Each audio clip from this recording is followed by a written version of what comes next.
Next మిగతా వార్తల్లో నిన్న రేవంత్ రెడ్డి మీడియాతో చిట్ చాట్లో చేసిన వ్యాఖ్యలు హైలైట్ అవుతున్నాయి. 9 నుంచి 13 స్థానాలు గెలుస్తాం. ముఖ్యమంత్రి రేవంత్ రెడ్డి అంటున్నారు, పీసీసీ చీఫ్ 9 నుంచి 13 స్థానాలు గెలుస్తాం అంటే 9 గెలవచ్చు, 10 గెలవచ్చు, 11, 12, 13. 13 సాధ్యం కాదు, 12 సాధ్యం కాదు, 11 కూడా కష్టమే, 10 చెప్పలేం, 9 అవకాశం ఎక్కువగా ఉన్నది, 8 అయితే పక్కా. సో ఇట్లా ఉన్నది కాంగ్రెస్ పార్టీ యొక్క సిచ్యువేషన్. నేటి నుంచి 100% పాలనపైనే దృష్టి పెడతాం. కేసీఆర్ నిర్ణయాలపైన అసెంబ్లీలో చర్చ పెడతాం. రాబోయే 10 సంవత్సరాల్లో 100 ఏళ్లకు అవసరమైన ప్రణాళిక అమలు చేస్తాం. పంట రుణమాఫీపై బ్యాంకర్ల సమితితో చర్చిస్తున్నాం. రేషన్ కార్డులపై బియ్యంతో పాటు మరిన్ని నిత్యావసరాలు, విద్యా, వైద్యం, వ్యవసాయంపైనే సర్కారు దృష్టి. ముదిరాజ్ సామాజిక వర్గానికి మంత్రి పదవి. ఒకే ఒక్క ఎమ్మెల్యే గెలిచిండు, ముదిరాజ్ ఎమ్మెల్యే. ఏపీతో సఖ్యతగా ఉండి సమస్యలు పరిష్కరించుకుంటాం. మీడియాతో చిట్చాట్లో సీఎం రేవంత్ రెడ్డి. రాష్ట్రంలో రాజకీయాలు, ఆరోపణల పర్వం ముగిసిందని, బుధవారం నుంచి పూర్తిగా 100% పరిపాలనపైనే దృష్టి సారిస్తామని సీఎం రేవంత్ రెడ్డి చెప్పారు. తెలంగాణలో కాంగ్రెస్ పార్టీ 9 నుంచి 13 స్థానాల్లో గెలుస్తుందని తెలిపారు. జాతీయ స్థాయిలో బీజేపీకి 220కి మించి సీట్లు వచ్చే అవకాశం లేదన్నారు. మంగళవారం సాయంత్రం తన నివాసంలో ముఖ్యమంత్రి మీడియాతో చిట్చాట్లో మాట్లాడారు. విలేకరులు అడిగిన పలు ప్రశ్నలకు సమాధానం ఇచ్చారు. ఎన్నికల కోడ్ అమల్లో ఉన్నందున ఇన్ని రోజులు ఏం చేసినా వివాదానికి దారితీస్తుందని ఆగినాం. ప్రధానంగా ఇప్పుడు ధాన్యం కొనుగోలు, పంట రుణమాఫీ పైన దృష్టి సారిస్తాం. రుణమాఫీ ఎలా చేయాలి అనే దానిపై బ్యాంకర్ల సమితితో చర్చిస్తున్నాం. రైతుల రుణాలను ప్రభుత్వం ఏర్పాటు చేసే రైతు సంక్షేమ అభివృద్ధి కార్పొరేషన్ పేరుపైకి మారుస్తాం. ఈ కార్పొరేషన్ రుణం తీసుకొని రైతుల తరపున బ్యాంకులకు చెల్లిస్తుంది. ఇక నా దృష్టంతా పరిపాలనపైనే ఉంటుంది. విద్య, వైద్యం, వ్యవసాయ రంగాలకు ప్రాధాన్యం ఇస్తాం. విమర్శకులు ఏమైనా మాట్లాడుకోనివ్వండి, వాటిపై మేము స్పందించాం. వచ్చే నెల నుంచి కొత్త విద్యా సంవత్సరం, కొత్త పంటల సాగు సీజన్ మొదలు కాబోతున్నాయి. వాటిపైనే ప్రధానంగా దృష్టి సారిస్తాం. ఎడ్యుకేషన్ మీద మీరు ఫోకస్ చేస్తా అంటున్నారు కాబట్టి మీరు తక్షణం చేయాల్సింది మీరు ఇమీడియట్గా ప్రైవేటు స్కూల్ ఫీజుల దోపిడీని అరికట్టాలి. గతంలో తిరుపతిరావు కమిషన్ ఏదో కమిషన్ ఉన్నదండి, దాంట్లో చాలా స్పష్టంగా గైడ్ లైన్స్ ఉన్నాయి, ఏమేం చేయాలా, ఏమేం చేస్తే ప్రభుత్వము ప్రజలకి అండగా నిలబడడానికి అవకాశం ఉంటుంది అని. సో ఆ కమిషన్ రిపోర్ట్ని తక్షణమే అమలు చేయాల్సిన అవసరం ఉన్నది. ఈ నారాయణ, శ్రీ చైతన్య, ఇంకోటి వీళ్ళ ఫీజుల దోపిడీని ఫస్ట్ అరికట్టే ప్రయత్నం చేయండి. ఎందుకంటే మీరు తక్షణం ఇమీడియట్గా మీరు గవర్నమెంట్ స్కూల్స్లోకి పిల్లల్ని పంపడానికి అంత వేగంగా మీరు చేయలేరు. అదొక దీర్ఘకాలికమైన ప్రణాళిక. స్కూళ్లను బాగు చేసుకుంటూ మాత్రమే, విద్యకి ఎక్కువ బడ్జెట్ కేటాయిస్తూ మాత్రమే దాన్ని మనం చేయగలుగుతాం. అది ఇమీడియట్గా ఈ సంవత్సరం అయ్యే అవకాశం లేదు. ఎందుకంటే 2 నెలల్లో అకాడమిక్ ఇయర్ స్టార్ట్ కాబోతుంది. మీరు తక్షణం చేయాల్సింది ప్రైవేట్ స్కూల్ ఫీజుల దోపిడీని అరికట్టండి. అవసరమైతే ఆ యాజమాన్యాలను మీ ప్రజాభవన లేకపోతే సెక్రటేరియట్కో పిలిచి కూర్చోబెట్టి వార్నింగ్ ఇవ్వండి. అప్పుడు మీరు విద్య మీద ఫోకస్ చేసిన వాళ్ళు అవుతారు. అంతవరదాకా జనం నమ్మరు. దయచేసి గుర్తుంచుకోవాలా. నెక్స్ట్ ధరణి కమిటీ ఏం సిఫార్సులు ఇస్తే వాటిని అమలు చేస్తాం. ఫస్ట్ మీరు నవీన్ మిట్టల్ అనే ఆ దొంగ ఆఫీసర్ని తీసి అవతల పడేయండి. మీరు ఇంతవరకు ఒక్క ప్రిన్సిపల్ సెక్రటరీని కూడా మార్చలేదు. సరే, మీరు పరిపాలన మీద ఇంకా గట్టిగా, మీరు ఫస్ట్ టైం సీఎం అవుతున్నారు కాబట్టి పరిపాలన మీద ఇంకా అవగాహన రావడానికి, ఇంకా పట్టు పెంచుకోవడానికి వాళ్ళని కొనసాగించిరేమో అని కూడా జనం అనుకున్నారు. మీరు కూడా అదే సమాధానం చెప్పారు. చాలామంది మినిస్టర్స్ని, ఎమ్మెల్యేలని క్వశ్చన్ చేసినప్పుడు, అరే ఇప్పుడే కదా, కొత్తే కదా, ఎలక్షన్స్ తర్వాత ఉంటుంది సినిమా అని అన్నారు. తక్షణం ఎవడెవడైతే దొంగ ఆఫీసర్ ఉన్నారో వాళ్ళని తీసేయండి. ధరణి కమిటీకి నేతృత్వం వహిస్తున్న నవీన్ మిట్టల్ ఆ ప్లేస్లో ఉండడానికి అవకాశం లేదు. ఎందుకంటే ఆయనే ఈ భూముల వ్యవహారంలో తలదూర్చిండు చాలా సందర్భాల్లో కేసీఆర్ గవర్నమెంట్ హయాంలో. అమీన్పూర్లో 6.5 ఎకరాలు వాళ్ళ భార్య దాంతో ఆయనకు ఆడ భూమి ఉన్నది, విల్లాలు చేసి అమ్ముతా ఉన్నారట.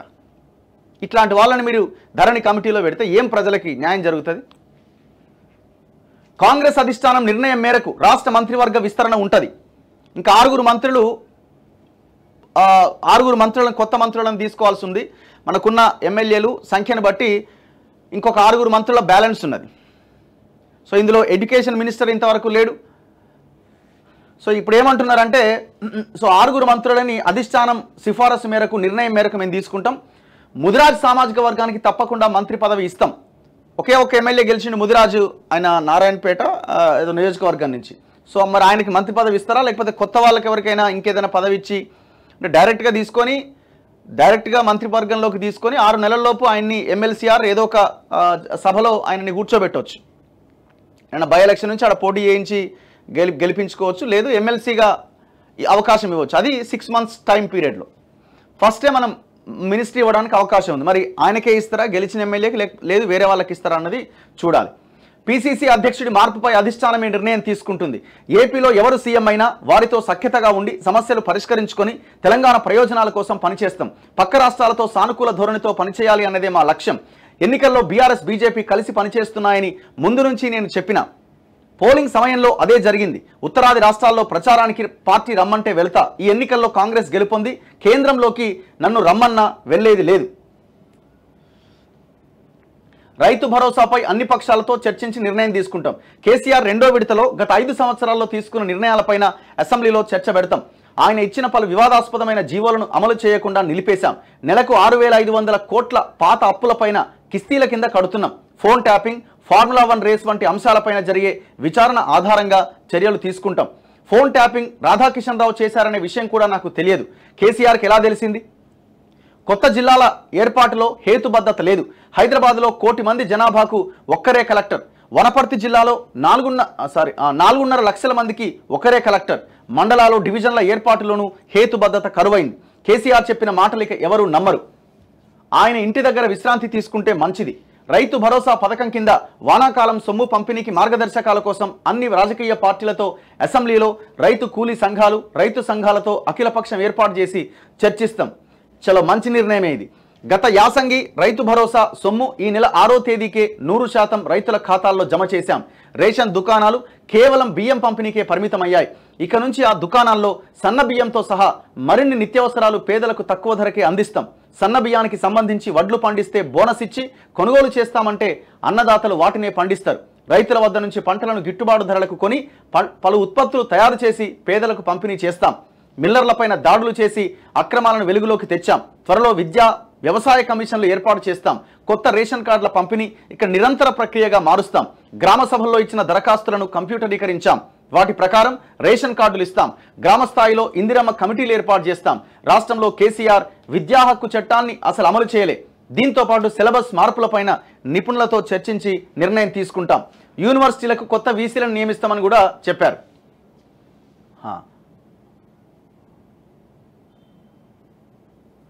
సో దాంతోపాటు ఎలక్షన్ గురించి ఆయన మాట్లాడడం జరిగింది. ప్రధానంగా అంటే మొన్న జరిగిన ఎంపీ ఎలక్షన్స్ మీద ఆయన చెప్పింది ఏంటంటే, అసెంబ్లీ ఎన్నికల కంటే మెరుగైన ఫలితాలు సాధిస్తామంటున్నారు. అంతర్గత విశ్లేషణలో కాంగ్రెస్ ధీమా. పోలింగ్ సరళిపై ముఖ్య నేతలతో సీఎం రేవంత్ రెడ్డి సమీక్ష. లోక్సభ ఎన్నికల్లో రాష్ట్రంలోని 13 స్థానాల్లో విజయం ఖాయమని కాంగ్రెస్ పార్టీ ధీమాగా ఉన్నది. సర్వేల రిపోర్ట్లు, పార్టీ నేతల అభిప్రాయాలు, పోలింగ్ సరళిపైన వివిధ వర్గాల నుంచి అందిన సమాచారం ప్రకారం అసెంబ్లీ ఎన్నికల్లో కంటే మెరుగైన ఫలితాలు వస్తాయని ముఖ్య నేతలు పేర్కొంటున్నారు. పీసీసీ అధ్యక్షుడు ముఖ్యమంత్రి రేవంత్ రెడ్డి మంగళవారం ఉదయం తన నివాసంలో పార్టీ ముఖ్య నేతలు, ఎమ్మెల్యేలు, లోక్సభ అభ్యర్థులు, నియోజకవర్గాల నేతలతో పోలింగ్ తీరుపై ప్రత్యేకంగా సమీక్షించారు. లోక్సభ స్థానాల వారీగా ఫలితాల అంచనాలు విశ్లేషించారు. అన్ని చోట్ల కాంగ్రెస్కు అనుకూల ఓటింగ్ జరిగిందని, 100 రోజుల ప్రజాపాలన వైపు ప్రజలు మొగ్గు చూపారని నేతలు అభిప్రాయపడినట్లుగా పార్టీ వర్గాలు తెలిపాయి. ఎన్నికల్లో కాంగ్రెస్ పట్ల అన్ని వర్గాల నుంచి సానుకూలత వ్యక్తమైందని, ఫలితంగా అసెంబ్లీ ఎన్నికలతో పోలిస్తే రాష్ట్ర వ్యాప్తంగా అన్ని నియోజకవర్గాల్లో ఓట్ల శాతం పెరుగుతుందని ధీమా వ్యక్తం చేస్తున్నాయి. 2023 అంటే మొన్న జరిగిన అసెంబ్లీ ఎన్నికల్లో కాంగ్రెస్కు 39% ఓట్లు వచ్చినాయి. అప్పటితో పోలిస్తే మరో 4 నుంచి 5% వరకు ఓట్లు పెరిగినాయి. వివిధ సర్వేల ఆధారంగా అందిన అంతర్గత సమాచారం వివరాల ప్రకారం 13 సీట్లలో పక్కా గెలిచే అవకాశం ఉన్నాయని అంచనా వేస్తోంది. మిగిలిన నియోజకవర్గాల్లో గట్టి పోటీ ఉన్నట్లుగా భావిస్తోంది. అయితే ఇక్కడ వీళ్ళు ఏవైతే నియోజకవర్గాలు వాళ్ళ లిస్టులో పెట్టుకున్నారో ఒకసారి చూద్దాము. 13 అంటున్నారు. 13కి ఎట్టి పరిస్థితుల్లో అవకాశం లేదు. No way. 13 సీట్లు రావడం అన్నది కల్లా ఛాన్స్ లేదు. అది 9 వస్తాయి. ఇక మీకు 10 సీట్లు వచ్చినాయంటే అద్భుతమే. ఇక అంతకు మించి సీట్లు రావడానికైతే అవకాశం కనబడట్లేదు. ఏమో మరి ఏమన్నా పెద్ద అద్భుతం జరిగితే చెప్పలేం. కానీ నేను అనుకోవడం అయితే 8 నుంచి 9 సీట్లు వస్తాయేమో కాంగ్రెస్ పార్టీ కనిపిస్తున్నది. నిన్న రేవంత్ రెడ్డి అండ్ ఈ పార్టీ నాయకుల చిట్చాట్లు, విశ్లేషణలు, వాళ్ళ పార్టీ అంతర్గత మీటింగ్లో జరిగిన దాన్ని బట్టి మనం చూస్తే 8-9కే వాళ్ళు ఇదయ్యే అవకాశం ఉన్నట్టు కనబడుతున్నది. ఇగో నల్గొండ గెలుస్తామంటున్నారు. పక్కాగా నల్గొండలో గెలుస్తారు, డౌట్ లేదు. భువనగిరి గెలుస్తామంటున్నారు. కొంత హోప్ ఉన్నది వాళ్ళకి. ఇటు బీజేపీ వాళ్ళకు కూడా హోప్ ఉన్నది. టైట్ ఫైట్ ఉన్నది ఇక్కడ. ఖమ్మం 100% గెలుస్తుంది. వరంగల్ దాదాపు కాంగ్రెస్ గెలవడానికి అవకాశాలు ఉన్నాయంటున్నారు. లాస్ట్ 2 డేస్లో ఈక్వేషన్ మారిందంటున్నారు. వాస్తవం.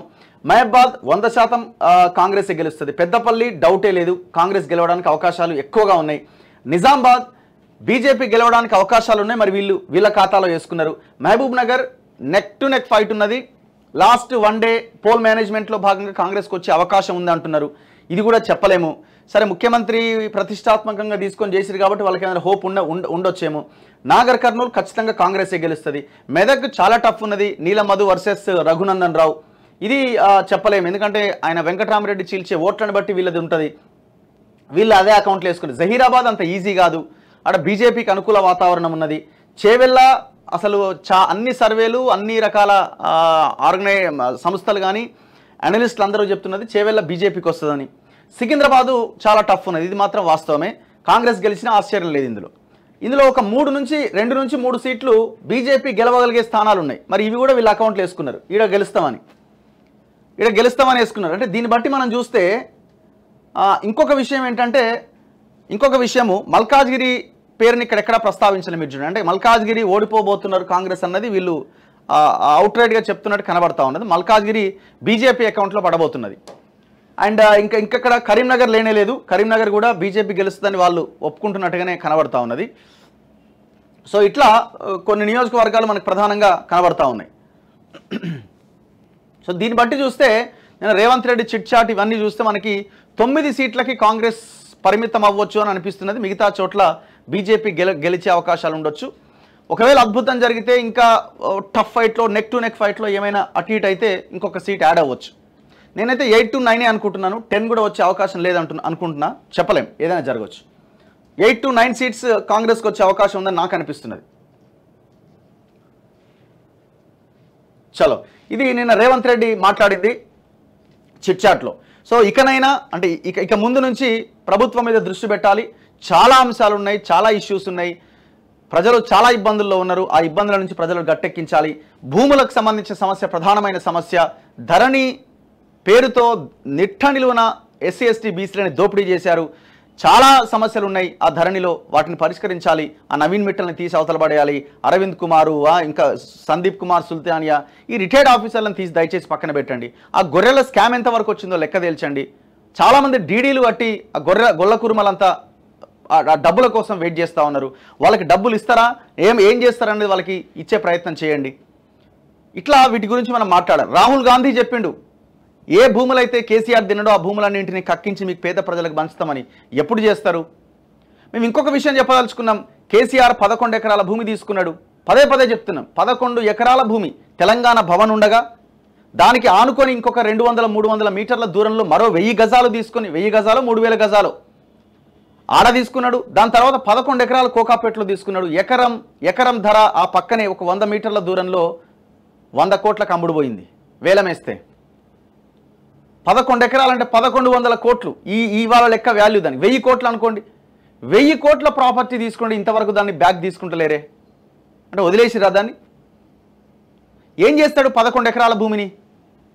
సో దాన్ని ఇమీడియట్గా బ్యాక్ తీసుకోండి. ఇట్లా చాలా రకాల భూములు ఉన్నాయి. ఆ భూములన్నింటిని వెనక్కి తీసుకోండి. మీరు టోటల్ వీళ్ళు కబ్జాలు పెట్టిన, ఆక్యుపై చేసిన 20-25 లక్షల ఎకరాల భూమిని కనుక తీసుకొని ఉన్న దాంట్లో అవకాశం ఉన్న చోట ఒక 20% మీరు వేలమేసినా ఈ రాష్ట్రాన్ని అద్భుతంగా ముందుకు తీసుకెళ్ళొచ్చు. ఆలోచించండి దయచేసి. ప్రజల కోసం ఆలోచన చేస్తే ఇవన్నీ మీకు గుర్తుకొస్తాయి. ఇవన్నీ లేదు మీకు సగం మాకు సగం, మీరు చేసిరు కదా చేసిరు అయిపోయిందని అనుకుంటే వాళ్ళకు పట్టిన గతే మీకు పడుతుంది. సో తక్షణమే వీటి మీద చర్యలు తీసుకోవాల్సిన అవసరం ఉంది. మేము every day every time alert చేస్తూనే ఉంటాం. ఈ ప్రజల కోసం మేము ఈ క్వశ్చన్ని కంటిన్యూ చేస్తూనే ఉంటాం. దాంట్లో రెండో ఆప్షన్ లేనేలేదు. నెక్స్ట్ మిగతా వార్తల్లో ఎన్డీఏ నేతలు వెంట రాగా వారణాసిలో ప్రధాని నామినేషన్. హాజరైన నడ్డా, అమిత్ షా, రాజ్నాథ్ సింగ్, చంద్రబాబు, పవన్ కళ్యాణ్. ఉత్తరప్రదేశ్లోని వారణాసి కలెక్టరేట్లో నామినేషన్ పత్రాలు సమర్పిస్తున్న ప్రధానమంత్రి నరేంద్ర మోదీ.